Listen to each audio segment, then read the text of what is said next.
Good morning, everybody. It's Lynn from A Bit of Birdsong. This is one of my favorite times of day. I love to get up, make coffee, sit down at the computer and look at my YouTube comments, and then I come out here to play or work. Sometimes I just play, sometimes I just work, and a lot of times those two things kind of overlap. I hear the chickens. One of the things I want to do this morning is put some collage work in this large journal that I started over a year ago. And it's got a lot of work done in it, but there's still so much more that needs to be done. So let's take this over to the art desk and we will make a collage. This is a journal that I started over a year ago, and I really like this journal. It is put together with the rusted safety pins like the Poetic Rust journal that I made a couple of years ago. It's hard to believe that's already been, what, 2 years ago? So I've continued to work on the front. I think when I left off with this on camera, I had just put the moon face on here. It's supposed to be a moon and the sun, or also like just a goddess or a fairy. I wanted it to feel a little bit magical, like spring feels when it just comes on the scene and everything starts blossoming and everything's so pretty outside. This little bottle on the outside has just got some rose quartz crystals. There is a page in here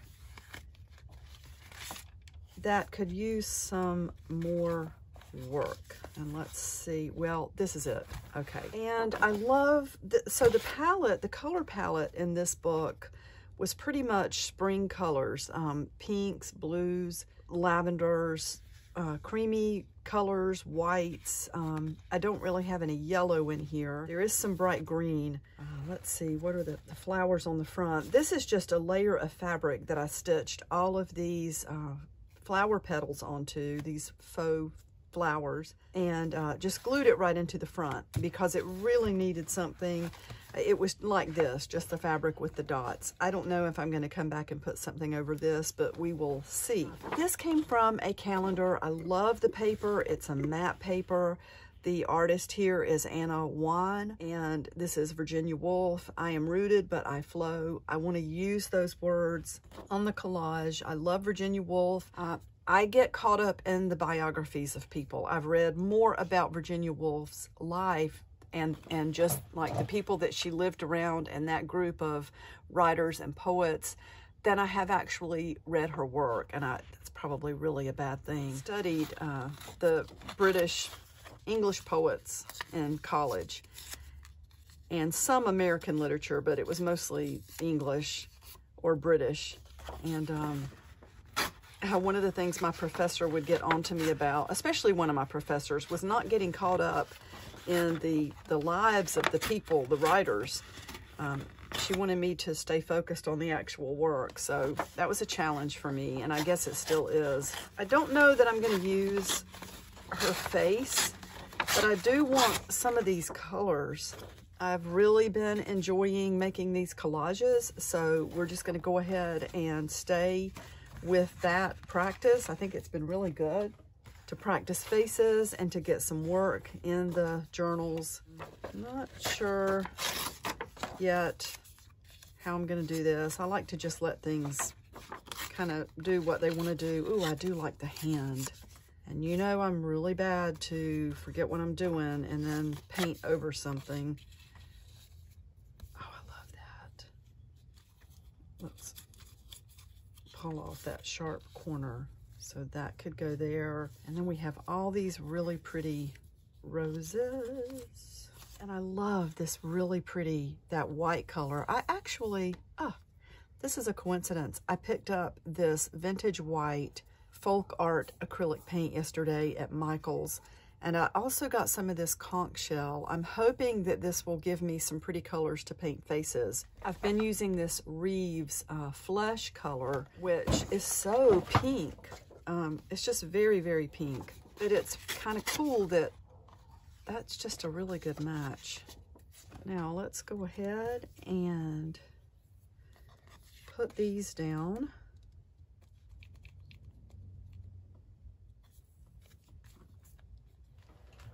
Okay, I have all of these pieces glued down, and I think I'm going to put in some book pages as well. This is from a really old book, not the whole pages, but just some pieces.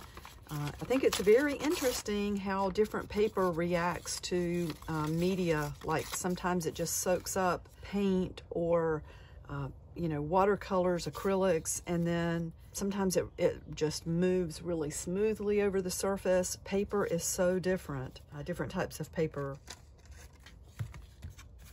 Let's put some of this conch shell out by itself.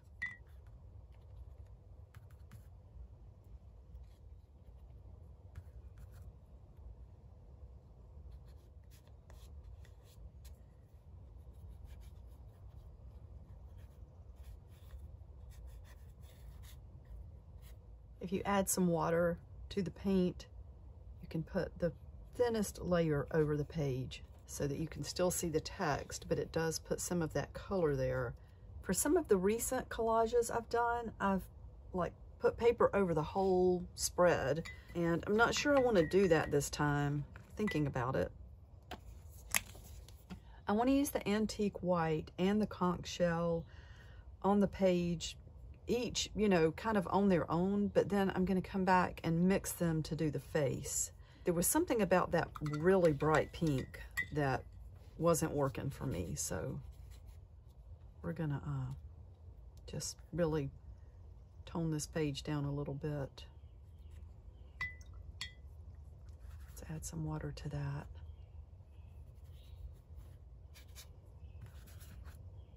Let's figure out where we want to have a face. I like the hands there. They could actually be part of the body or whatever.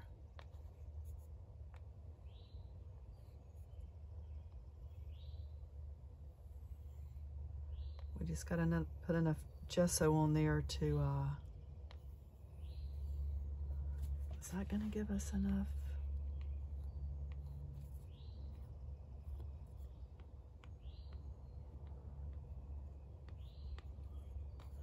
Yeah, I think that will be fine.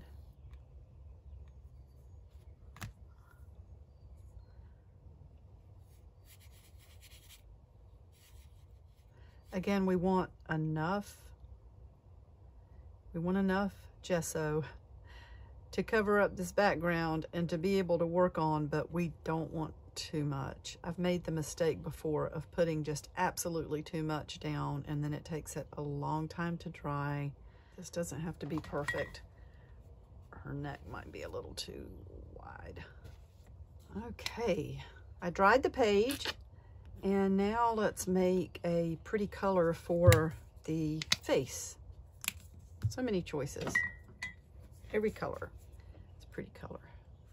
But I want something that's gonna just tie in with this page. I want her to be just a part of the page. So again, that is, both of these paints are folk art, and that is conch shell and antique white mixed together.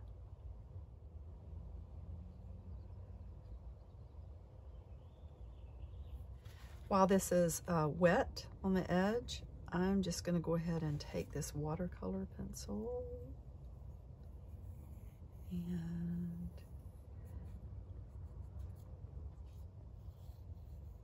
do some outlining. We might just let that fade into. This does not have to be perfect. I kind of like to work in this paint when it's still a little bit wet with the watercolor pencil, because it just is so smooth. And then we can come back and add more definition after we dry it, and you can just keep adding water, because at this point we're using things that are water soluble, and you can just keep, you know, working with the layers. Things are still kind of smooth at this point. Okay, I like her. So let me dry it just a little bit. This is a much brighter pink. This twinkle pink, that's a Nicole's brand. I've had that for a long time, probably. But I think if we blend some, I don't know, Let's see what we get. I'm just kind of wanting a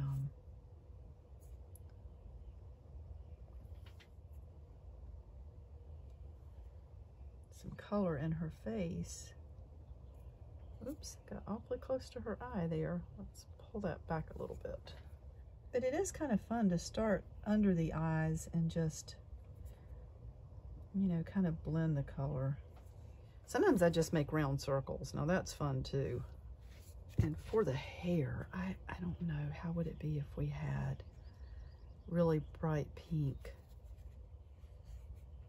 We'll at least start adding some color for what's going to be the hair. Okay, now let's come back to these, to the eyes.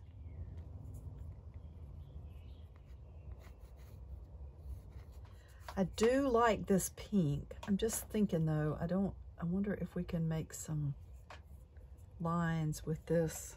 I don't want to turn this into mud. Of course, we can keep adding layers. It's not a big deal.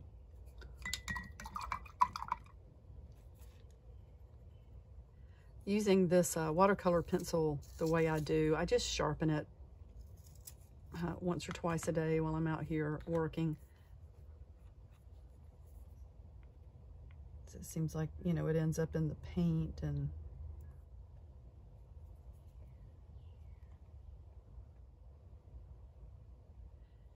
you can still see the texture in this paper over here.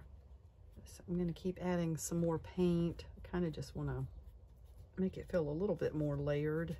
We still might add some more elements to this as well, as far as paper and other things. Okay, her hair. I think I want to keep working on that. And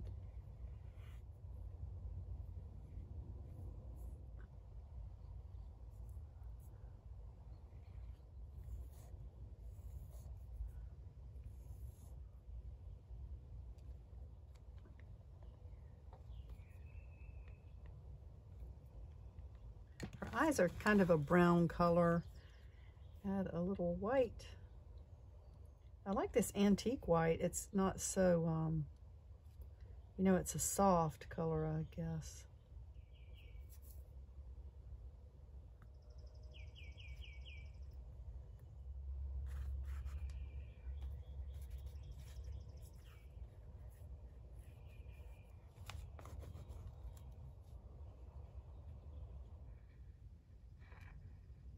I love the way this turned out. After everything dried, I went back here with a Sharpie writing pen. It's like a felt permanent, but it's got a really pretty tip or a nib. I'm just gonna have to be careful not to write in wet paint. I have ruined so many pens that way. I did want to give credit to the artist who did the hands, so I documented that. And I love the light colors in this one. That just worked out perfectly to have that piece of paper there. Thank you so much for watching. I'll be back really soon. Bye for now.